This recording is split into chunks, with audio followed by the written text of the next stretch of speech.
Olá, meus amigos, minhas amigas do VIPJUS. Grande prazer estar aqui para vocês. Não vou chamar isso de aula, não estamos num estúdio, numa sala de aula, estou no escritório de casa. A gente vai bater um papo sobre alguns pontos importantes para concursos públicos. Nós fizemos uma enquete lá no grupo de WhatsApp, também no nosso fórum de interação, lá no painel de interação. E a grande maioria de vocês pediram para a gente falar sobre atualizações legislativas e jurisprudenciais de 2016. O que eu fiz então?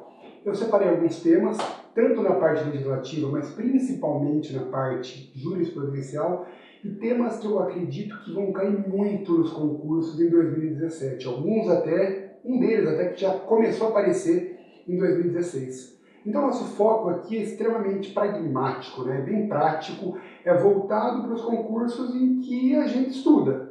Magistratura Estadual, Ministério Público Estadual, Defensoria Pública Estadual e Polícia Civil, Delegado da Polícia Civil. E nós vamos conversar então sobre alguns temas importantes para esses concursos e com enfoque nesses concursos, nessas provas.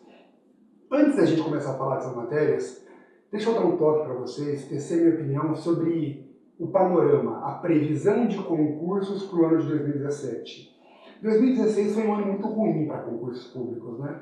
E por que foi tão ruim? Quem fez os chats, os feedbacks comigo, nós já conversamos bastante sobre isso. Esse momento de crise econômica que explodiu no Brasil em 2016 e que continua, mas agora mais controlado, agora já se sabe o tamanho do monstro, parece que o pior já passou, isso levou a muito medo, a muita contenção de gastos, a controle de despesas. Alguns estados, inclusive, não conseguiram pagar o salário, o subsídio de promotor, de juiz, de delegado, de defensor, 13º, férias que não foram gozadas. E a coisa ficou muito complicada. O que acontece nessas situações? No plano histórico, e agora se repetiu. Quem comanda as instituições, magistratura MP, polícia, defensoria pública, magistratura MP principalmente pela autonomia que tem a defensoria também, eles não querem repartir o bolo, né? Já que existe aquele risco de não conseguir sequer pagar quem já está dentro, para que nós vamos colocar mais gente para cá? Vamos segurar, vamos garantir o nosso aqui dentro. Só que esse pior passou. Esse pior passou e com um ponto favorável para vocês. Muita gente se aposentou. Na magistratura, no MP principalmente, a defensoria é uma carreira mais nova, né? Muita gente se aposentou. Diante desse quadro assustador que se pintou em 2016, muita gente falou, olha, eu tenho isso aqui garantido, aposentadoria, subsídio, tenho aqui meus direitos garantidos, eu vou cair fora. E não abriram concursos, tivemos pouquíssimos concursos. O que aconteceu? Essas vagas ficaram ali. Então já tem aposentadoria normal, tem aposentadoria pelo momento de pânico, tem morte, tem gente que vai pelo 5º constitucional, enfim, tem gente que aposenta por invalidez. Surgiram muitos claros nessas carreiras e esses cargos têm que ser providos. Eu acredito que 2017 vai ser um ano muito bom para concurso público. Ministério Público de São Paulo, que é a minha carreira, por exemplo, nós temos a expectativa de, em breve, ser aberto um concurso para 100 vagas. Então, a situação agora é muito animadora. Tá? Quem já vem estudando sai em vantagem e vamos correr atrás. E vamos firme porque 2017 é um ano muito bom. Tá bom? Fica essa dica para você, vamos desde já estudar. Não vamos esperar edital sair, nada disso, né? Concurseiro aqui quer passar, vai passar, não espera edital abrir. A gente começa a se preparar 1, 2, 3 anos antes. Para chegar quando o edital sair, a gente está preparado. Não adianta nada, né? Tem muita gente reclamando que não sai edital, não sai concurso, e aí fica parado. E estuda, quando o concurso sai, quando o edital sai, não dá tempo de estudar. Então, vamos lá, vamos firme em busca desse objetivo. Primeiro ponto que eu separei aqui para bater um papo com vocês é a lei de terrorismo. A lei 13.260 de 2016. Você já pode me perguntar, Cleber, mas os crimes de terrorismo são de competência da Justiça Federal, então o que vai cair nas nossas carreiras, nas carreiras estaduais? Tem coisa boa para cair sim. Tem 2 pontos fundamentais. Um já caiu no MP de Goiás, derrubou muita gente. Vamos tomar cuidado com 2 pontos. Em primeiro lugar, primeiro ponto importante aqui diz respeito aos chamados mandados de criminalização. Lembra? Mandatos de criminalização são ordens emitidas pela Constituição Federal ao legislador ordinário no sentido da incriminação, da criminalização de determinados comportamentos. Então é a Constituição mandando o legislador criar determinados crimes e cominar as respectivas penas. É um mandado, é uma ordem, é uma determinação, não é um pedido, não é um conselho. Para você lembrar, esses mandados de criminalização podem ser expressos quando a ordem vem explícita no texto constitucional, ou então tácitos, quando a ordem está implícita, quando ela não está ali às claras, mas ela é extraída do contexto, do espírito, de uma diretriz da Constituição Federal. Muito bem. Lá no artigo 5º, inciso 43, a Constituição tem lá uma norma de eficácia limitada. Ela fala de crimes hediondos, tráfico de drogas, tortura e terrorismo. Então, lá a Constituição manda o legislador ordinário conferir um tratamento mais severo para os crimes hediondos. Então, lá no artigo 1º da Lei 8.072 de 1990, lembra? O Brasil adota um critério legal. Crime hediondo não é o mais grave, o mais bárbaro, o mais cruel, o mais repugnante. Nada disso. Crime hediondo é aquele que a lei define como tal. Acabou. O artigo 543 fala em crimes hediondos e os três crimes, os três T's, né? Os três crimes equiparados a hediondos, assemelhados a hediondos. O que significa essa expressão? Crimes assemelhados, equiparados a hediondos? Simples. São crimes que não são hediondos. Cuidado! Tráfico de drogas, tortura e terrorismo não são crimes hediondos. Não é isso numa prova, por favor. São crimes que, embora não sendo hediondos, devem receber igual tratamento dispensado aos hediondos pela Constituição e pelas leis. Tá? Nós temos a lei dos crimes hediondos, a Lei 8.072 de 90.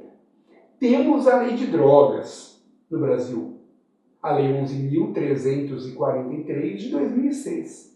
Temos a lei de tortura, a Lei 9455 de 1997. O grande problema era a falta da lei de terrorismo. Essa era uma crítica. Que o direito brasileiro, o legislador ordinário, descumpria esse mandado expresso de criminalização. Algumas pessoas, alguns penalistas, diziam que o crime de terrorismo já existia lá no artigo 20 da Lei de Segurança Nacional. Lá se falava em praticar atos de terrorismo. Mas o pensamento dominante era de que esse tipo era inconstitucional. Por violar o quê? Por violar a taxatividade da lei penal. Esse fundamento jurídico do princípio da reserva legal, a taxatividade, a certeza, a determinação, era um tipo extremamente aberto, vago e impreciso. Aí, em 2014, tivemos a Copa do Mundo. Todo mundo esperava, né, que viesse uma lei de terrorismo, ela não veio. Só que, com os Jogos Olímpicos de 2016, o nosso legislador, e também, né, visando aí dar um recado para aqueles movimentos sociais, para aquelas manifestações, passeatas, né, pelo Brasil todo, veio essa lei de terrorismo. Então hoje esse mandado de criminalização está atendido, está completamente atendido. Os pontos que eu quero chamar a atenção dizem respeito ao intercrimes, as fases de realização do crime envolvendo o terrorismo. Primeira pergunta que o concurso vai te fazer, o MP de Goiás já fez, isso vai pipocar nos concursos em 2017. É o seguinte, a lei brasileira, ela é aplicável, a punibilidade no Brasil surge a partir do momento em que o agente pratica atos de execução. Essa é a regra do direito penal brasileiro. O direito brasileiro pune crime tentado e crime consumado. Crime tentado é aquele em que o agente iniciou a execução, mas não o consumou por circunstâncias alheias à sua vontade. E crime consumado é aquele em que o agente realiza todos os elementos do tipo penal. Veja, o crime tentado é o início da execução. Então, a punibilidade no Brasil está diretamente vinculada à prática de atos de execução. Tudo bem, né? Primeira pergunta. O Brasil pune a cogitação? Nunca. Nunca. A primeira fase do intercrimes, né, são 4, cogitação, preparação, execução e consumação. O exaurimento, lembre-se disso, não integra o intercrimes. Primeira pergunta. O Brasil pune a cogitação? essa fase também chamada por Nelson Ned de claustro psíquico? Não, nunca, nunca. O direito penal não pode punir ideias, não pode punir pensamentos, não pode punir a mera vontade ainda não exteriorizada pela gente. Nelson Ned dizia, né, que enquanto aquela vontade criminosa, enquanto aquele pensamento criminoso não se liberta do claustro psíquico que existe na mente do agente, o direito penal não pode intervir. E o direito penal não pune a cogitação, porque na cogitação não há sequer perigo de dano ao bem jurídico. Não há perigo algum, não há o risco mínimo, por menor que seja, ao bem jurídico. Tá? O Charles está aqui, fazendo essa filmagem comigo. Eu estou pensando, olha, eu vou matar esse cara. Acabando isso aqui, eu vou matar esse cara. Estou pensando nisso. Estou cogitando. Que risco ele corre enquanto eu não exteriorizo o meu comportamento? Nenhum. Então a cogitação nunca é punível. Segunda pergunta, e a preparação? É punível? E os atos preparatórios são puníveis no Brasil? Em regra, não. A preparação não é punível. Não há ainda ato de execução. Aí você me pergunta, como perguntou há pouco tempo o Ministério Público do Paraná, Kleber, e aqueles chamados crimes obstáculo? Esse nome vem do direito italiano. Eu lembro até que muita gente ficou brava comigo, porque no nosso livro, né, na época, era o único livro que continha essa expressão, essa classificação, e o examinador pegou ali. O que são crimes obstáculo? Crime obstáculo, esse nome trazido do direito italiano, crime obstáculo é aquele em que o legislador pega um ato preparatório e o incrimina de forma autônoma. Exemplo, organização criminosa, associação criminosa, do artigo 288, petrechos para falsificação de moeda. O que o legislador está fazendo aí? Ele está pegando um ato que representaria a mera preparação de um crime e criando um delito autônomo. Veja, cuidado com essa pegadinha em concurso. Não é que o legislador está punindo o ato preparatório. Aquele ato preparatório de um determinado crime passou a ser um ato de execução de outro crime. Então aqui pune-se a execução. O ato preparatório, por exemplo, de um homicídio, passa a ser um ato de execução de um porte ilegal de arma de fogo.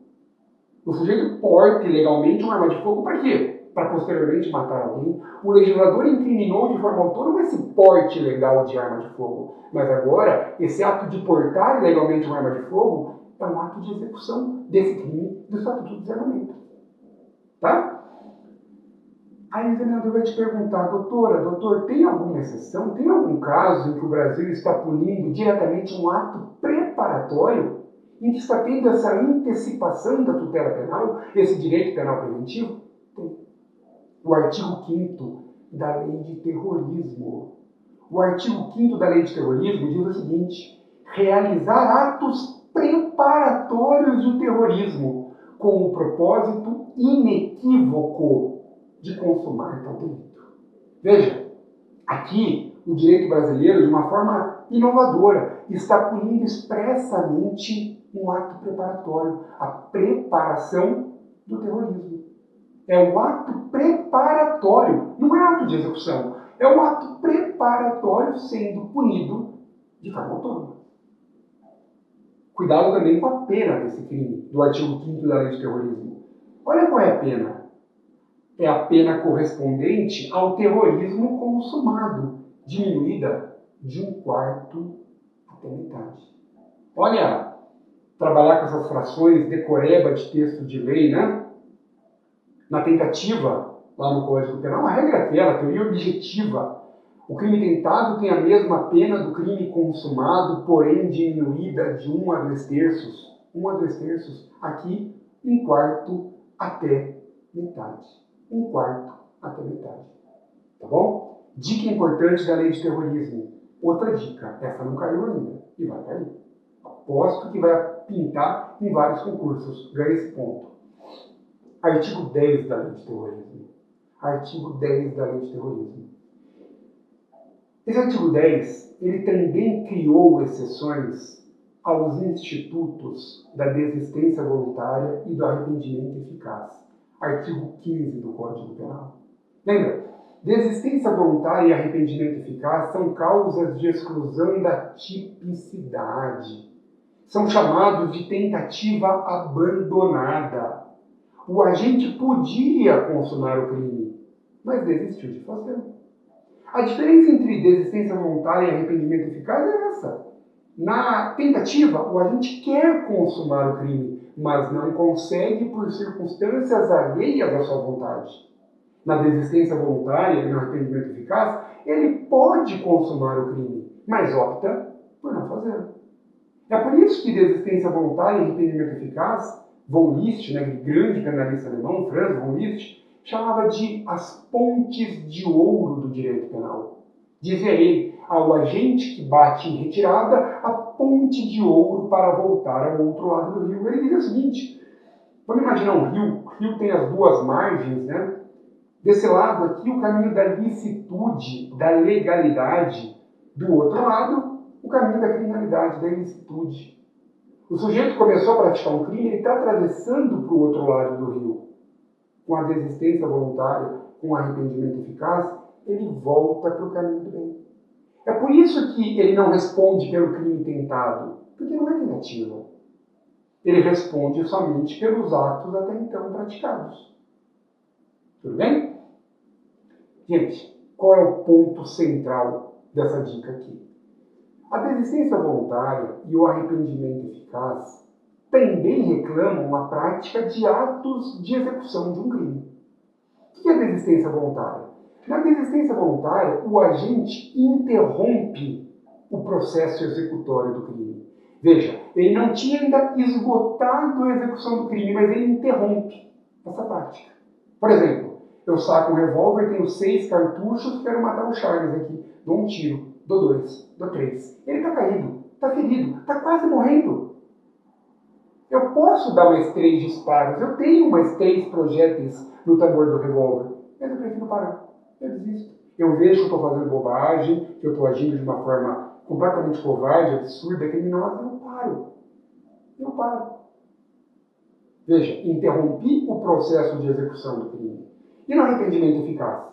No arrependimento eficaz, também chamado de resipicência pelo direito italiano, né? No arrependimento eficaz, o agente esgotou a execução do crime, mas ele adota providências aptas a impedir a consumação.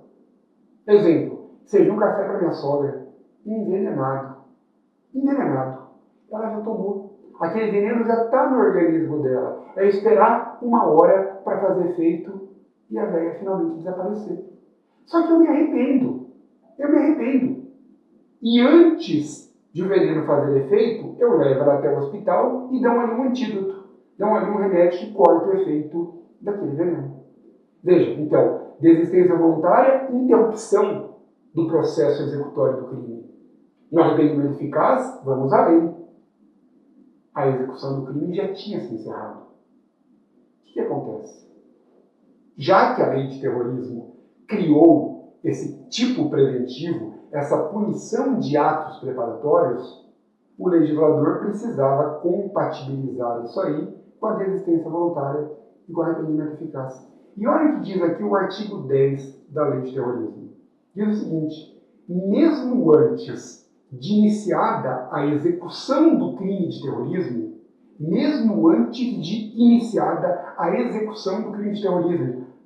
os caras ainda estão nos atos preparatórios. Os terroristas, ou os potenciais terroristas, ainda estão na fase de preparação.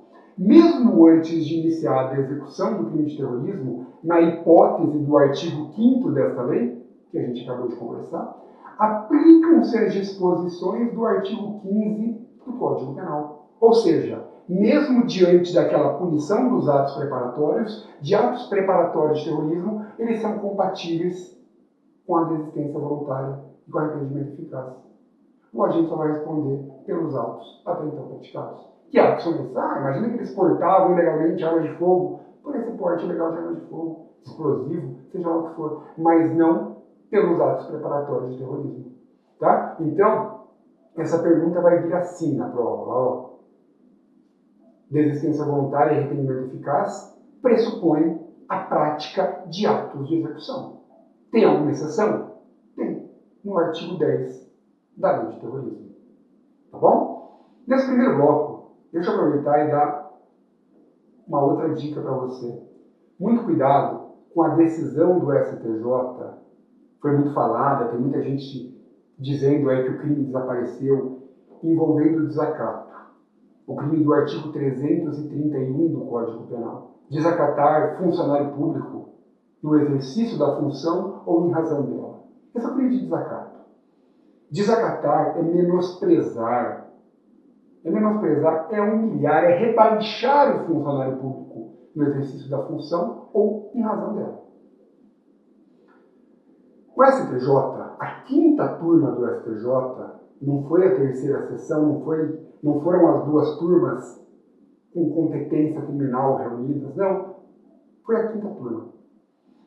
No recurso especial 1.640.084, então 1.640.084, o STJ, numa decisão aí, com todo respeito, bonita, mas com a qual eu não consigo concordar, o STJ disse que o desacato não é crime no Brasil. Que esse crime não pode existir, porque esse crime contraria aquele famoso Pacto de San José da Costa Rica. Lembra? A Convenção Americana sobre Direitos Civis e Políticos? O famoso Pacto de San José da Costa Rica. Esse Pacto de San José da Costa Rica, ele foi incorporado ao direito brasileiro pelo Decreto 678 de 1992. Bom, qual é o status desse tratado internacional de direitos humanos no Brasil? A Constituição diz, né, que os tratados internacionais de direitos humanos, se forem aprovados com quórum de emenda constitucional, naquela forma, né, em 2 turnos de votação, aquela coisa toda, eles entram com status de norma constitucional. Esse tratado não foi. Talvez esse tratado, que é o mais importante na área de direitos humanos no Brasil, o mais usado, né, ele é de 92. Essa previsão constitucional foi criada pela Emenda Constitucional 45 de 2004, a Reforma Judiciária. Então, entrou antes dessa previsão constitucional. Só que o Supremo firmou jurisprudência no sentido de que, mesmo se um Tratado Internacional de Direitos Humanos não foi incorporado ao Brasil com o status de norma constitucional, ele tem um status supralegal. Ou seja, ele está abaixo da Constituição, mas acima da legislação ordinária, acima da legislação infraconstitucional. Então, esses tratados, as normas contrárias a esses tratados, as leis brasileiras contrárias aos tratados, elas não se submetem ao controle de constitucionalidade, e sim ao chamado controle de convencionalidade. Tá? E o que o STJ falou? O ministro Marcelo Navarro Ribeiro Dantas, o relator, ele disse o seguinte: olha, o Pacto de São José da Costa Rica, ele recomenda que todos os países signatários do tratado excluam o desacato de suas legislações. Só que o Pacto não diz isso. O Pacto só diz que os países signatários devem evitar qualquer forma de controle, de coibir a chamada liberdade de expressão e de pensamento. Ora, ministro, com todo respeito, a Constituição Federal tem status muito maior que esse tratado. Já permite, já assegura há muito tempo a liberdade de expressão do pensamento. Está lá, é um direito fundamental. E nunca se falou isso. Para que se vai até esse tratado agora? Nesse momento político, né, de tanta crítica ao Poder Judiciário que nós passamos, é complicado falar uma coisa dessa, né? Essa decisão parece que vai contra a atuação livre do Poder Judiciário. Não é essa nova ideia de criminalizar, de mudar a lei de abuso de autoridade, uma lei própria só para juiz e para representante do MP, uma situação perigosa. Qual é o grande problema aqui? Então é o seguinte: não é a pessoa física do funcionário público que está em risco no crime de desacato. O desacato não protege a pessoa do Kleber, a pessoa da Maria, do João, do José, funcionário público. Não.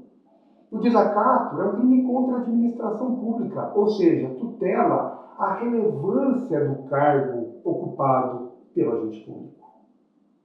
Por isso que o desacato tem que ser praticado no exercício da função pública ou em razão dela.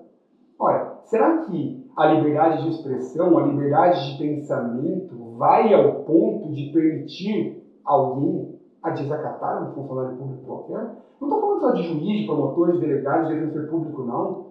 De um funcionário público, seja lá qual for, do mais simples até o presidente da República. Será que essa liberdade de expressão, para ser garantida, autoriza alguém a menosprezar a função pública ocupada por alguém?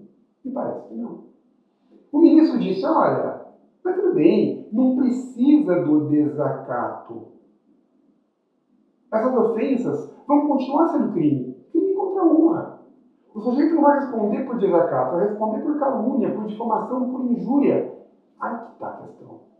Ele disse, olha, tem que acabar com essa hierarquia do funcionário público perante o particular. A questão não é de hierarquia. A questão é lá do direito administrativo de supremacia do interesse público sobre o interesse privado. É por isso, ofender um juiz num jogo de futebol, um promotor, num bar, não tem nada a ver com a função pública, é crime contra a honra, é injúria, calúnia, difamação. É por isso que o desacato pressupõe no exercício da função em razão dela. Ora, se o STJ vai enveredar por esse caminho, se esse ministro, né, e os outros da turma, se a quinta turma vai enveredar por esse caminho, então, com muito maior razão, acabe-se com o foro por prerrogativa de função. Por que essa hierarquia? Aí nem que abrir mão disso. Ministros do STJ investigados, inclusive alguns que participaram dessa votação, por que não abrem mão? Porque não pode abrir mão, né? Porque não é dele, é do cargo. O desacato guarda a mesma relação. Seguinte, olha, o desacato deixou de ser crime no Brasil, Kleber, acabou? Não. É uma decisão isolada que tem efeitos apenas para o caso concreto.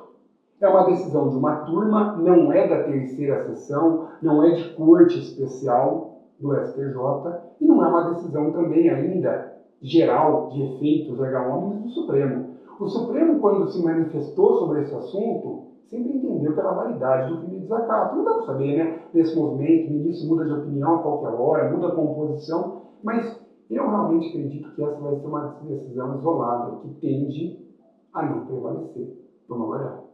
Vamos encerrar aqui esse primeiro bloco do nosso papo e eu já volto com outros assuntos para a gente conversar. Obrigado.